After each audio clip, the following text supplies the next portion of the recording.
Coming up on CityView, new parkland. A new park will replace the old Holly Street power plant in East Austin. Solar excellence. Austin Energy is recognized for its solar innovation. And save energy. We have some simple tips for lowering your electric bill this summer. Thanks for joining us. I'm your host, Leslie Sopko. Those stories and more, but first our top story. The Austin Police Department extends a big thank you to numerous Walmart employees who courageously took action during Senior Police Officer Jaime Padron's shooting on April 6th at a North Austin Walmart. Police Chief Art Acevedo and other members of the Austin Police Department presented certificates of appreciation to employees who provided assistance to APD during the shooting.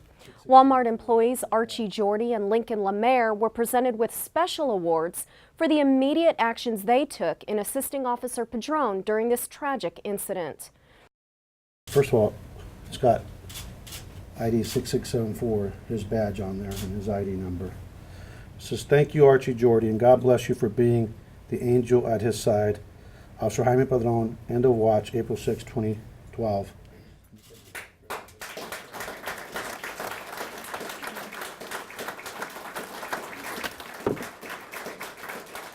I wish we could just brush everything off and make everything go away. But I know that we can't. But today it's about these two gentlemen and the team of Walmart employees that were there that day for my brother, that not only helped with the things that Chief said, but also helped with prayer. And that we will never forget. And we will be always very grateful to you guys for showing that leadership and strength and courage that you needed that day, that God provided you to be there at the right time, at the right moment that Jaime needed you. Other Walmart employees who received awards are Adam Holland, William Joseph Garlow, Alan Martindale, Jesse Hernandez, and Mike Parks. The City of Austin Parks and Recreation Department is working with the Holly neighborhood and East Austin residents to design a park that will replace the old Holly Street power plant. Decommissioning of the power plant is expected to be completed by spring 2013, and approximately 10 acres will be converted into dedicated parkland. A community advisory group was formed and recently met to help park staff outline future uses for the new parkland. By providing a long-term vision for this particular part of the city, it's going to attract and retain citizens to this area by providing them beautiful parks for their patronage. This piece of land's important because it's part of a bigger park system that goes all the way around Lady Bird Lake. So really completing that loop is going to be a huge benefit to everybody else that lives in the city, whether it's joggers, dog walkers, cyclists, or just people out to enjoy the fresh air. We're here with a committee today, representatives from the community, and we're going to hear from them. We're really here to listen. The process is supposed to take about a year, and it's going to receive a lot of community input, and also it's going to make the rounds for the boards and commissions. The City Council, though, will be the ultimate decision maker on the final plan. Well, Austin's a really cool city, but this is the one place where you've got a park that's connected with a fabulous existing neighborhood. It's right on the water, it's close to downtown, it has all the components for a really interesting project. And what's going to make it cool are the people of Austin. So, got to get people down here doing all the kinds of wacky things that you do in Austin. That's what's going to make it a great park. For more information about this project, visit austintexas.gov/Holly Shores Master Plan. Female city leaders took time out of their busy schedules to meet with college students from universities across the state to talk about leadership in public service. Councilmember Laura Morrison and Austin Fire Chief Rhoda Mae Kerr joined other city leaders in a panel session for 30 college women attending a new leadership program through the University of Texas. The conversation focused on being a woman in a leadership role and how to balance work and home life. The program is called the New Leadership Program and is the first of its kind in Texas. The goal is to help women in college gain the knowledge and skills necessary to become world innovators in politics, public policy, and public service. And now it's time for our Austin City Council update. Grab your running shoes.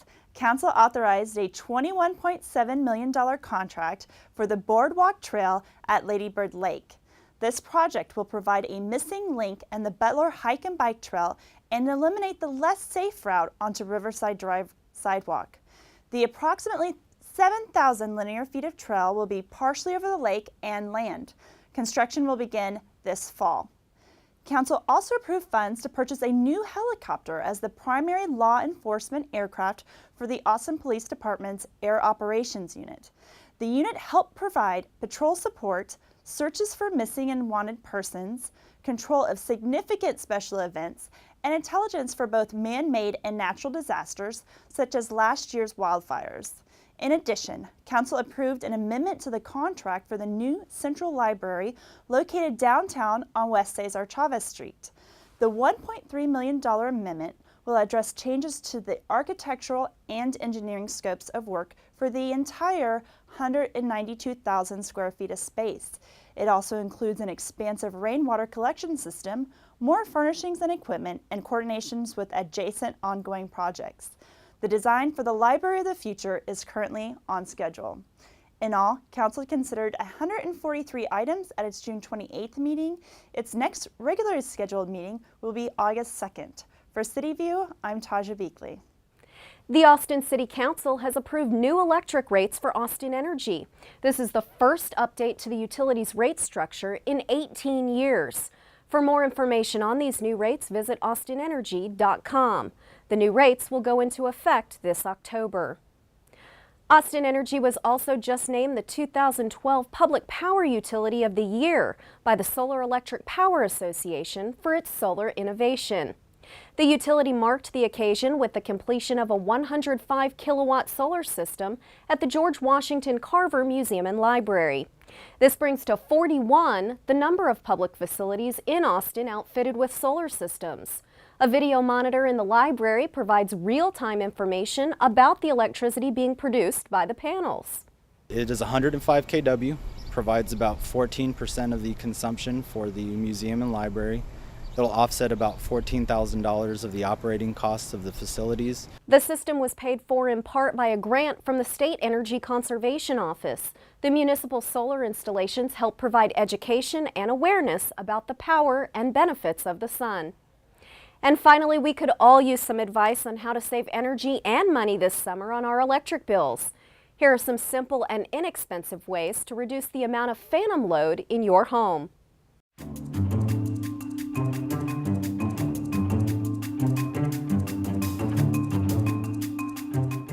Did you know that some devices in your home continue to use energy even when you're not using them? Flat panel TVs, computers, and cell phone chargers are just a few of the items in your home that continue to draw power 24/7.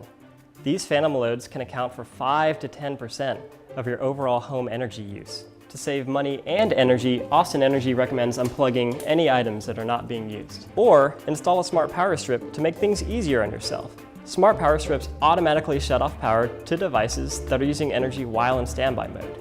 For more ways to save money and energy this summer, and for information on energy efficiency rebates, visit austinenergy.com. That's all for this edition of CityView. I'm your host, Leslie Sopko. Our next episode premieres Friday, July 13th. Thanks for watching.